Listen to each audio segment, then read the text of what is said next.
G'day Minecrafters, and how you going? Steve-O here with another video. Today I wanted to talk a little bit about the science of Minecraft, mostly focusing on gravity. And so I was wondering, because I was playing a little bit with TNT, as you can probably tell from the the large obsidian fortress I've built myself. Well, not really a fortress, but a playground.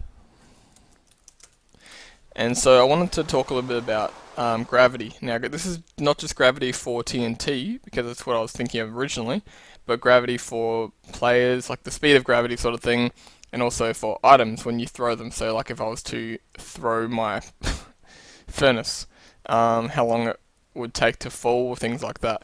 So, first thing I measured was the player falling speed. Now, this is my, I use this for a lot of my testing. This is my tower of sorts. And from this, I tested my TNT mostly, but I also jumped off at various points. I jumped off from up here, which is the 90 meter mark. And there's 90 meter mark here, which is 90 blocks. For those of you who aren't aware, one block is about the equivalent to 1 meter in Minecraft, or was it 1.09 yards? I think it is, something like that.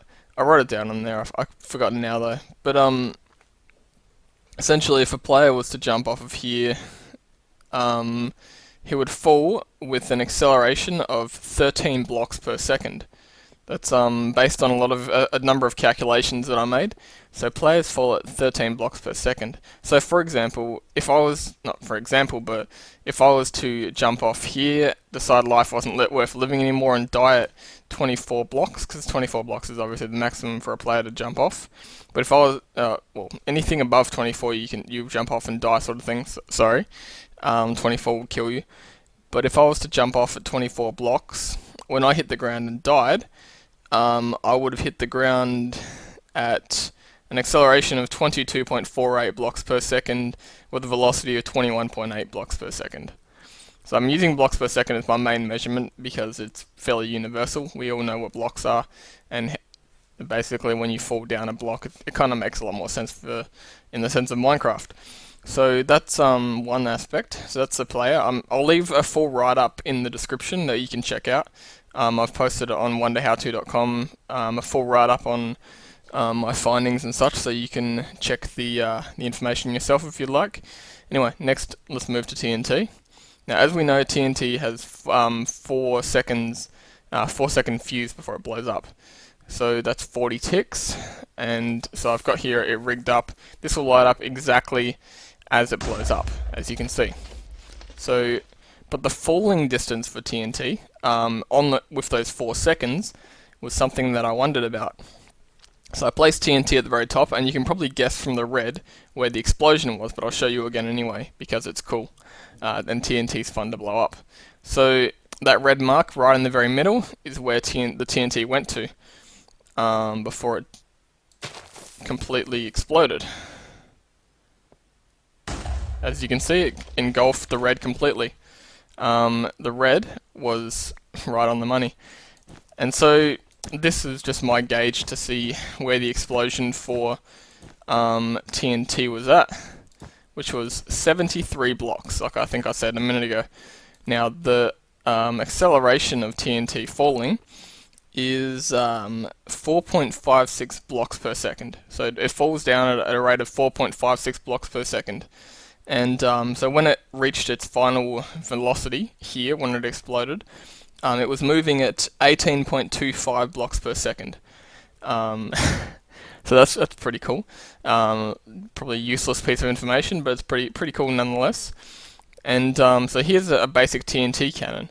Now we can use the falling distance, obviously, whatever.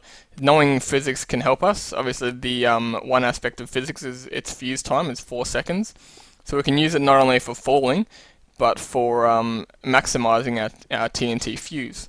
So what I've done here is I've added the fuse to 39. I could have done 39.5 probably with a piston, but at the moment it's only 39 tick, go away, fuse, at which point it will explode and fire and hit the wall. Good old TNT cannons, I love them. So that was TNT. So I tested TNT quite a bit because it's fun, and I launched a lot. Then I was wondering about items and the manner that items dropped. And so I did, my first test was to see which dropped faster. Items in this chest, I've got 4 wool. And I noticed, I think I turned block, it drops off. But I did notice that items dropped a lot faster. And so then I was curious how fast items did drop. So in order to do that, I put a block in front of here so the item would go straight down, and likewise with these ones, and found out that items, based on a number of headache-like calculations, turned out to be, where is it, 8.5 blocks per second acceleration.